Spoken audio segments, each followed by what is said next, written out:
আজকে আমি মেক করবো এরকম সুন্দর প্যাস্টেল লাইলাক কালারের একটা ড্রেস। এই কালারটা আমার পরার অনেক ইচ্ছা ছিল। কিন্তু সবসময় মনের মতো প্রিন্ট খুঁজে পাওয়া যায় না। প্রিন্ট খুঁজে পাওয়া গেলে কালার এক্সাক্ট মেলে না। আর যখন সুন্দর কালার পছন্দ হয়ে যায় তখন ডিজাইন পছন্দ হয় না। নিউ মার্কেট গিয়েছিলাম আমি অন্য একটা কাজে। ওইখানে সুভাষ আমার সামনে আমি দেখি স্ট্রিট মার্কেটটা বসছে। সো এখানে কয়েকজন মিলে হচ্ছে বিভিন্ন ধরনের গজ কাপড় নিয়ে বসে। মোস্টলি এখানে সব কাজ করা গর্জিয়াস কাপড়গুলোই পাওয়া যায়। অর্গানজা, টিস্যু, তারপরে সিল্ক, নেট এই ধরনের কাপড়গুলোই বেশি। কটন কাপড় এখানে খুব একটা ছিল না। আর বেশিরভাগ পার্টি ওয়্যারের জন্য যে ধরনের গজ কাপড়গুলো আসলে প্রয়োজন হয় ওই ধরনের গজ কাপড়গুলোই এখানে পাওয়া যাচ্ছিল। মোস্টলি এখানে ছিল টিস্যু, নেট, অর্গানজা, তারপর কিছু ছিল সিল্কের মধ্যে কাঠদানার কাজ করা, টিস্যুর মধ্যে এমব্রয়ডারি কাজ করা, নেটের মধ্যে এমব্রয়ডারি কাজ করা, অর্গানজার মধ্যে এমব্রয়ডারি কাজ করা, তারপর কাঠদানা দিয়ে বিভিন্ন ধরনের কাজের একদম মিক্স একটা ফ্যাব্রিক ছিল সিল্কের উপর। ওটা খুবই ট্রেন্ডিং ছিল, বাট ওইটা আমি দেখি নাই।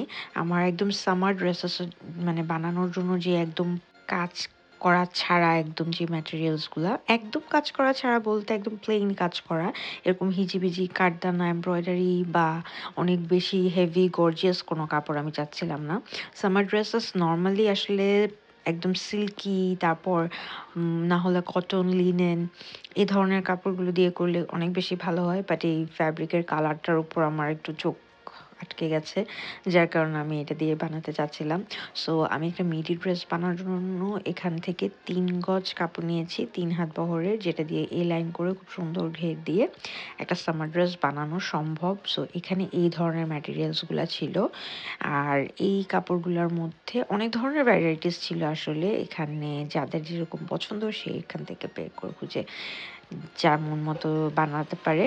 তারপর বাসায় নিয়ে আসার পর কাপড়টা আমি একটু চিন্তা করে দেখলাম যে আসলে কিভাবে বানানো যায়। পরে আমি চিন্তা করলাম যে একদম সিম্পল প্লেন ডিজাইন দিয়ে আমি হচ্ছে মিডিটা বানাবো। জাস্ট আমি এখানে সাইডে হচ্ছে এই শোল্ডার থেকে জয়েন করে ওয়েস্ট পর্যন্ত একটা ফ্রিল রাফেল টাইপের দিব। সো আমি এখানে হচ্ছে যেটাকে নর্মালি বলা হয় কুচি দিয়ে করা আর কি। সো নেক লাইনটা একদম রাউন্ড রেখেছি। ২ সাইডে আমি যেহেতু স্লিভলেস দিয়েছি, সো মানে স্লিভলেসটা ওইরকম না বোঝা যাওয়ার জন্য আমি হচ্ছে এখানে ফার্স্ট হচ্ছে আমি এখানে ইনার অ্যাড করেছি। তারপরে এই যে রাফেলটা সাইডে দিয়েছি এই কুচিটার কারণে কিন্তু স্লিভসটা অত বেশি মানে খারাপ দেখা যাবে না। আর এই ফ্রিলটার কারণে কিন্তু দেখতে একটু অন্যরকম লাগছে, যেহেতু আমি অন্যান্য কিছু ইউজ করি নাই। মানে ডিজাইনটাই আসলে ইটসেলফ অনেক সুন্দর। সো যার কারণে এটা আমি চাচ্ছিলাম পুরোপুরি ইউটিলাইজ হোক অ্যান্ড দেখা যাক ফ্যাব্রিকটার ডিজাইনটা। অ্যান্ড যার জন্য আমি এই ফ্রিলটা যেহেতু বসে থাকবে, আমি শোল্ডার থেকে একদম ওয়েস্ট লাইন পর্যন্ত এই কুচিটা দিয়েছি। অ্যান্ড এরকম ডিজাইন আমি আরও একটা বানিয়েছি, বাট এটা যেহেতু অর্গানজা বা টিস্যু মিক্স একটা কাপড়, এটা কিন্তু খুব সুন্দর স্টিফ হয়েছে।